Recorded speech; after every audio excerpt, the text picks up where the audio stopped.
Clause 4.1 အရအဖွဲ့အစည်းတစ်ခုသို့မဟုတ်ဌာနတစ်ခုဟာမိမိရဲ့ရည်မှန်းချက်နဲ့လုပ်ငန်းစဉ်တွေအပေါ်သက်ရောက်မှုရှိတဲ့ internal issues နဲ့ external issues တို့ကိုစနစ်တကျဖော်ထုတ်ရပါတယ်။ဒါတွေကိုလက်တွေ့ဖော်ထုတ်တဲ့အခါဘယ်လို tools တွေနဲ့လက်တွေ့ဖော်ထုတ်ကြမလဲဆိုရင် Internal issues အတွက် SWOT analysis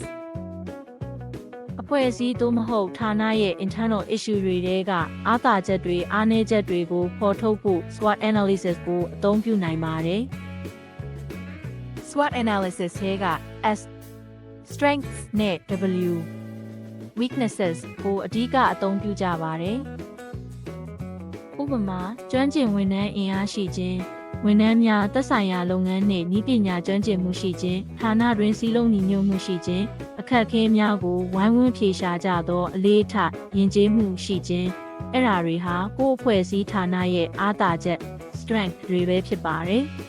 ။နောက်ဥပမာအနေနဲ့စက်ပစ္စည်းနည်းပညာဟောင်းနှွမ်းနေခြင်းဝန်ထမ်းများပြောင်းလဲများခြင်းလုပ်ငန်းကျွမ်းကျင်သည့်ဝန်ထမ်းရှားပါးခြင်းလုပ်ငန်းခွင်အတွင်းတင် जा ပြသမှုမရှိခြင်းအထောက်အကူပစ္စည်းများထောက်ပံ့မှုအားနည်းခြင်းအဲ့ဒါတွေဟာကိုယ့်အဖွဲ့အစည်းဌာနရဲ့အားနည်းချက် weakness တွေပဲဖြစ်ပါတယ်။